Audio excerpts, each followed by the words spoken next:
আমরা রাজপথ দখলে রাখবো, কোন আওয়ামী লীগ আসে আমরা দেখবো। জুলাই গণ অভ্যুত্থানে যারা নেতৃত্ব দিয়েছে সেই ছাত্র তরুণদেরকে বলতেছেন যে আপনারা কারা, এটার উত্তর একবার 5 আগস্টে আমরা দিয়েছি, দরকার পড়লে আবারও দেব। যে জনগণ নাই, ফাঁকা মাঠে গোল দিব, 15 বছরে গোল দিতে পারেন নাই, এখন আর গোল দেওয়ার চেষ্টা করেন না। পলাতক আওয়ামী লীগ বিভিন্ন জায়গায় উকি ঝুঁকি মারার চেষ্টা করছে এবং এই ক্ষেত্রে আমরা দেখতে পাচ্ছি প্রশাসনের নির্লিপ্ততা।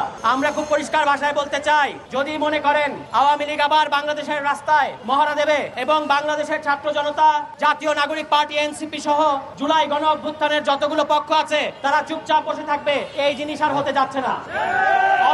অবশ্যই রাজপথ জাতীয় নাগরিক পার্টির দখলে থাকবে, ঢাকা শহরের প্রত্যেকটা অলিগলি জাতীয় নাগরিক পার্টির দখলে থাকবে এবং যারা গণহত্যার বিচারের বিরোধিতা করবে বাংলাদেশের জনগণ আগামী ইলেকশনে তাদেরকে প্রত্যাখ্যান করবে। আজকে আপনারা নিশ্চয়ই খেয়াল করেছেন, অদ্ভুত এক সংস্কার প্রস্তাব আনা হয়েছে। বলা হয়েছে যদি নির্বাচনে কারচুপি করা হয় তাহলে যারা নির্বাচনে কারচুপির সাথে জড়িত তাদেরকে নাকি শাস্তি দেওয়া যাবে না। এই মতলবটা বোঝার চেষ্টা করেন, সামনের নির্বাচনে যারা কারচুপি করতে চায় তাদের মাথা থেকে এই কুবুদ্ধি বাইর হয়েছে। এত সুন্দর সুন্দর সংস্কার প্রস্তাব আমরা করলাম, বাংলাদেশের জনগণ করলো, এগুলা সবগুলো তারা বাদ দিয়ে এখন এমন এক প্রস্তাব আনছে আসলে তাদের মনের মধ্যে এখনই নির্বাচন কারচুপি করার খায়েশ। বিভিন্ন জায়গায় স্থানীয় পর্যায়ে তারা অলরেডি বলা শুরু করছে আমরা ভোট কেন্দ্র দখল করব। পরিষ্কার ভাষায় বলতে চাই, তিনটা নির্বাচন আওয়ামী লীগ সরকার বাংলাদেশের জনগণকে বঞ্চিত করেছে।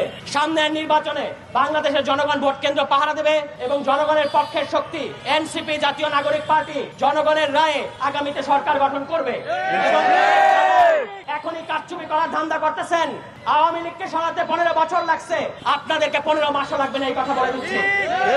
আজকে যারা প্রশ্ন করতেছেন যে আপনারা কারা, আমরা হচ্ছে তারা যাদের কারণে আপনারা এই গণ অভ্যুত্থানের পরে রাজনীতি করার সুযোগ পাচ্ছেন, মাঠে নামার সুযোগ পাচ্ছেন এবং বীর দর্পে চাঁদাবাজি করতেছেন। লজ্জা থাকা উচিত আপনাদের। 15 বছর আপনাদের কোনো খোঁজ ছিল না, কোর্টের চত্বরে আপনারা কান্নাকাটি করতেন, পরিবার ধ্বংস হয়ে যাচ্ছে এই অভিযোগ করতেন, এই অনুযোগ করতেন। বাংলাদেশের জনগণ আপনাদের প্রতি সিম্প্যাথি দেখাইছে। এখন আপনারা বলতেছেন এই জুলাই গণ অভ্যুত্থানে যারা নেতৃত্ব দিয়েছে সেই ছাত্র তরুণদেরকে বলতেছেন যে আপনারা কারা, এটার উত্তর একবার 5 আগস্টে আমরা দিয়েছি, দরকার পড়লে আবারও দেব।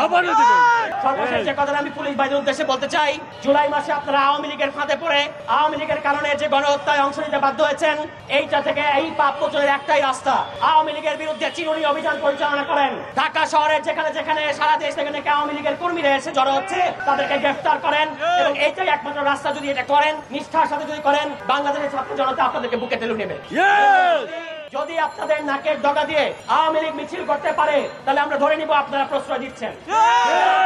পরিষ্কার করতে হবে যে আপনারা আওয়ামী লীগকে রাস্তায় নামতে দিবেন কি দিবেন না। বাংলাদেশ জাতীয় নাগরিক পার্টি আমরা রাজপথ দখলে রাখবো, ঢাকা মহানগরের প্রত্যেকটা জায়গায় জাতীয় নাগরিক পার্টির পক্ষ থেকে আমরা সবসময় রাজপথে সক্রিয় থাকবো, কোন আওয়ামী লীগ আসে আমরা দেখবো। এবং আরেকটা লাস্ট কথা আমি বলবো, যারা নব্য আওয়ামী লীগ হওয়ার চেষ্টা করতেছেন, খুব ভাবতেছেন মাঠ ফাঁকা, যে জনগণ নাই, ফাঁকা মাঠে গোল দিব, 15 বছরে গোল দিতে পারেন নাই, এখন আর গোল দেওয়ার চেষ্টা করেন না। জনগণ কিন্তু খুব শক্ত ডিফেন্স তৈরি করেছে কারচুপির বিরুদ্ধে, ফ্যাসিবাদের বিরুদ্ধে, দুর্নীতির বিরুদ্ধে, লুটপাটের বিরুদ্ধে, মাদকের বিরুদ্ধে, সন্ত্রাসের বিরুদ্ধে। সুতরাং যারাই সন্ত্রাস করতে চাইবেন, যারাই মাদক কারবারি করতে চাইবেন, যারাই এলাকায় চাঁদাবাজি করতে চাইবেন, ঢাকায় সুশীল হয়ে বিভিন্ন সভা সেমিনারে আপনারা মাঠ গরম করবেন আর আপনাদের কর্মীরা ওই নরসিংদীতে, ওই ঝালকাঠিতে, ওই শরীয়তপুরে লুটপাট করে সমস্ত কিছু ছাবড়া বানাই দিবে, এই জিনিস আর হতে যাচ্ছে না। জনগণ সচেতন হয়েছে, আপনাদের পিএসরা যে রাজনীতি করতেছে, এলাকার মধ্যে যেইভাবে লুটপাট করতেছে, এই লুটপাট কিন্তু আর করতে দেওয়া হবে না। আওয়ামী লীগ আগামী অতি দ্রুত ইন্টারিম সরকারকে বলতে চাই, কুয়েটের ভিসিকে সরান। ভিসির সরানোর সকল এখতিয়ার আপনাদের আছে। আপনাদের ওই যে রাষ্ট্রপতিকে বসায় রাখছেন, তাকে দিয়ে ভিসিকে এই মুহূর্তে কোন রকম কারণ দর্শানোর নোটিশ বাদে ভিসিকে এখান থেকে সরান, আদারওয়াইজ কিন্তু কুয়েট মুখে আমরা লং মার্চ করতে বাধ্য হব।